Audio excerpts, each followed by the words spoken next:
Hi friends, అందరూ ఎలా ఉన్నారు? బాగున్నారా? సాటర్డే రోజు సాయంత్రం 4 గంటలప్పుడు అత్త వాళ్ళ ఊరు వెళ్ళాలని చెప్పేసి నేను రెడీ అయ్యానండి. కానీ మబ్బులు పట్టేసి ఫుల్ వర్షం అయితే పడింది. 4 గంటలప్పుడు అండి ఈ వీడియో అయితే తీశాను. ఫుల్ వర్షం పడిందండి. ఇంకా అత్త వాళ్ళ ఊరు అయితే వెళ్ళలేకపోయాను. అమ్మ వాళ్ళ ఊరు నుంచి అత్త వాళ్ళ ఊరికి ఒక 10 కిలోమీటర్లు అండి. ఒక అరగంట అయితే వెళ్ళొచ్చు. ఇక్కడైతే మొన్న షాప్కి వెళ్ళాం కదా, చిన్న చిన్న చాట్లను ఒక పెద్ద చాట్ అయితే తీసుకున్నానండి. బాగున్నాయి కదా అమ్మ వాళ్ళకి, అలాగనే పెద్ద మరదలకి నాకొకటి, పెద్దదొకటి చిన్నదొకటి అని నాకైతే ఇంకా తీసుకున్నాను. ఇవైతే రెడీ చేసుకొని చూడండి, బ్యాగులు కూడా పెట్టేసుకున్నాను. ఇక్కడ నుంచి అయితేనేమో సండే రోజండి. నేను అత్తయ్య వాళ్ళ ఊరు అయితే వచ్చేసాను. తమ్ముడు అయితే విడిచిపెట్టాడు అత్తయ్య వాళ్ళ ఊర్లో. అయితే వచ్చేసిన తర్వాత ఫ్రెష్గా అయితే తలస్నానం చేసి ఊరైతే బయలుదేరుతున్నామండి. అత్తయ్య కూడా అయితే వస్తుంది మాతో పాటు వినకొండ అయితే. అత్తయ్య వాళ్ళ ఇల్లు చూపిస్తా చూడండి. ఇదేనండి అత్తయ్య వాళ్ళ ఇల్లు అయితే. చాలా చక్కగా సర్దుకుంటుంది, చాలా నీట్గా అయితే ఉంచుకుంటుందండి. గ్యాస్ ఇది వంటగది అండి. ఇదైతే బెడ్రూము, హాలు రెండు ఇవేనండి. నేను చదువుకునేటప్పుడు అయితే టీవీలు ఇలాంటివి అయితే ఉండేవి. ఇప్పుడు టీవీలు కూడా మారిపోయాయి కదా, అన్నీ జనరేషన్ అన్నీ కూడా మారిపోతున్నాయండి. కూలరు, ఇది వచ్చేసి ఫ్రిడ్జ్, బీరువా, ఇవండి అత్తయ్య వాళ్ళ ఇల్లు. ఇదేమో పంచ, వంటగది రెండు ఒకసారి. ఇంటి ఎదురే పొలాలు, అలాగనే నేరేడు చెట్లు కూడా ఉంటాయండి, పెద్ద పెద్ద చెట్లు. అవి ఇంటి ఎదురు పొలాలు, పచ్చదనం బాగుంటుందండి. ఇక్కడైతే పల్లెటూరు కదా, వాతావరణం కూడా చాలా బాగుంటుంది. హాలిడేస్ ఇచ్చినప్పుడు పిల్లల్ని తీసుకొని అమ్మ వాళ్ళ ఇంట్లో 4 రోజులు, అత్త వాళ్ళ ఊర్లో 4 రోజులు అయితే ఉంటామండి. ఇంకా ఊరైతే బయలుదేరుతున్నాం. అత్తయ్య గారు అయితే రెడీ అయిపోయింది. ఇంకా తాళాలు వేసి ఊరైతే బయలుదేరి నసరాపేట వచ్చేసామండి. త్వరగా అయినా రావచ్చు నసరాపేటకి అయితే. నసరాపేటలో ఇంకా బస్సు ఎక్కి వినుకొండకి అయితే వస్తున్నాము. ఇదిగోండి బస్ స్టాండింగ్ ఇదైతే. ఇక్కడ నుంచి వచ్చేసిన తర్వాత మందిరానికి వెళ్ళామండి. త్వరగానే వచ్చేసాము, 11 ఆ టైం అయిందండి వచ్చేళ్ళకి. సండే రోజు ఇంకా ప్రేయరు అదంతా కూడా అయిపోయిందండి. ఇంకా కూర్చొని అయితే అక్కడే మాట్లాడుకొని భోజనం అదంతా కూడా చేసి ఇంటికైతే వచ్చామండి. 2 డేస్ అయితే ఇంట్లో అయితే లేను కదా. మా పాప అయితే గిన్నెలు అవన్నీ కూడా అయితే తోమి అన్నీ చక్కగా నీట్గా అయితే సదిరిందండి. ఇంకా సాయంత్రం ఇంకా చికెన్ రైస్ అయితే చేస్తున్నాను. నాటుకోడి పులుసు అయితే చేస్తున్నానండి. నాటుకోడి పులుసు చాలా బాగుంటుంది.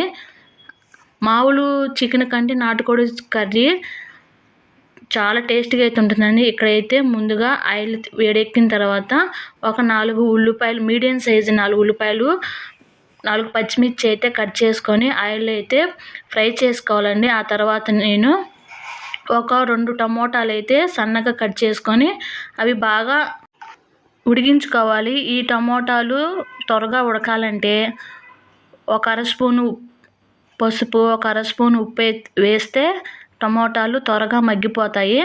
ఇవి వేసిన తర్వాత కలిపేసుకోవాలండి. ఈ నాటుకోడి పులుసుకి నేనైతే మసాలా అత్తయ్యకి అయితే ఇచ్చానండి. నూరమని అయితే కొబ్బరి, అల్లము, చిన్నులపాయలు ఇవి 3 అయితే నూరైతే ఇచ్చిందండి మసాలా. నాటుకోడి పులుసులకి ఇలా రోటిలో అయితే నూరుకుంటే చాలా కమ్మగా, చాలా టేస్ట్గా అయితే వస్తాయండి కర్రీస్కి అయితే. మామూలు చికెన్ కంటే నాటుకోడి చికెన్ అయితే చాలా కమ్మగా అయితే ఉంటుంది. ఈ విధంగా అయితే ఒకసారి అయితే ట్రై చేయండి. మసాలా వేసిన తర్వాత నూరుకున్నది ఈ విధంగా బాగా పచ్చివాసన పోయేంత వరకు అయితే ఫ్రై చేసుకోవాలండి. ఆ తర్వాత నాటుకోడిని అయితే శుభ్రంగా మరలా అయితే పసుపు అయితే వేసేసి 1కి 2-3 సార్లు అయితే క్లీన్ చేసి పెట్టానండి. చికెన్ వేసిన తర్వాత రాళ్ళు ఉప్పు అయితే వేసాను. వేసి ఈ విధంగా అయితే కలిపేసుకొని మూత అయితే పెట్టేస్తానండి. ఈ విధంగా కలుపుకొని మూత పెట్టేసుకుంటే ఆ మసాలా, ఉల్లిపాయ, టమోటా అనేది చికెన్కి అయితే పడుతుందండి. ఆ చికెన్ ఉడుకుతుంటేనే ఇంట్లో మంచి స్మెల్ అయితే వస్తుందండి. చికెన్, నాటుకోడి చికెన్ చిల్లిగార అంటారు. అలాగనే దీంట్లోకి కాంబినేషను రాగి సంగటి కూడా బాగుంటుందండి. ఈసారి నాటుకోడి చికెన్ రాగి సంగటి అయితే చేసి చూపిస్తాను ఎప్పుడన్నా. ఈ విధంగా మసాలా పట్టించిన తర్వాత మూత అయితే పెట్టేసి మధ్యలో మరలా అయితే మనం అడుగంటకుండా అయితే చూసుకుంటూ ఉండాలండి. ఈ విధంగా అయితే వేసిన తర్వాత ఒక 10 నిమిషాలు అయిందండి. చూడండి బాగా చికెన్లో నుంచి నీళ్ళు అయితే ఊరిన తర్వాత తగినంత కారము, ఒక అర స్పూను ధనియాల పొడి, పావు స్పూను జీలకర్ర పొడి అవన్నీ కూడా వేసేసి ఈ విధంగా కలుపుకొని మరలా అయితే మూత అయితే పెట్టేస్తానండి. అమ్మ అయితే ఈ విధంగానే నాటుకోడి కర్రీ అయితే చేస్తుంది. ఉప్పు వేయలేదనుకుంటారని నేనైతే ఉప్పు వేసానండి. ఇవన్నీ కారం, ఉప్పు, అవన్నీ వేసాం కదా! ఇవన్నీ వేసిన తర్వాత కలిపేసుకొని మూత అయితే పెట్టేసానండి. ఎందుకంటే ఆ కారం అనేది పచ్చి వాసన పోవాలి. కారం పచ్చి వాసన పోకపోతే కర్రీ అసలు టేస్ట్ అయితే ఉండదు. ఈ విధంగా ఒక 5 నిమిషాలు ఆగిన తర్వాత ఇదిగోండి తగినన్ని వాటర్ అయితే వేసుకోవాలి. ముక్క అయితే బాగా ఉడకాలి కదండీ! మామూలు చికెన్ అయితే త్వరగానే ఉడుకుతుంది. ఈ నాటుకోడి చికెన్ ఏందంటే కొంచెం అయితే లేట్‌గానే పడుతుంది. వాటర్ కూడా ఎక్కువగానే పడతాయండి. తగినన్ని అయితే వాటర్ అయితే వేసేసుకొని ఇక్కడ ఉప్పు, కారాలు అన్నీ అయితే చెక్ చేస్తున్నానండి. ఉప్పు, కారం అవన్నీ కూడా సరిపోయాయి. ఉప్పు సరిపోలేదని చెప్పి మరలా అయితే ఇక్కడైతే ఉప్పు అయితే వేస్తున్నానండి. సరిపోలేదు. వేసిన తర్వాత మూత అయితే పెట్టేసానండి. కొంచెం టైం ఎక్కువగానే పడుతుంది నాటుకోడి ఉడకటానికి అయితే. ఇదిగోండి నీళ్ళన్నీ కూడా కొంచెం ఇనికాయి. ఇక్కడ చూస్తున్నానండి ఉడికినా లేదా అని. రైస్‌లోకి కొంచెం పులుసుగా ఉంటేనే బాగుంటుందండి తినటానికి. నాటుకోడి పులుసు అంటేనే ఎంతమందికి ఇష్టమో కామెంట్ సెక్షన్‌లో కామెంట్ అయితే చేయండి. కొంతమంది నాటుకోడి అయితే తినరు. కొంతమందికి అయితే బాగా ఇష్టంగా ఉంటుందండి. మా ఇంట్లో అయితే అందరం తింటాము. మా అత్తయ్య అందరం కూడా తింటామండి. నాటుకోడి పులుసు అయితే చాలా బాగుంటుంది. ఫ్రై అయితే ఎప్పుడైతే చేయలేదండి నేనైతే.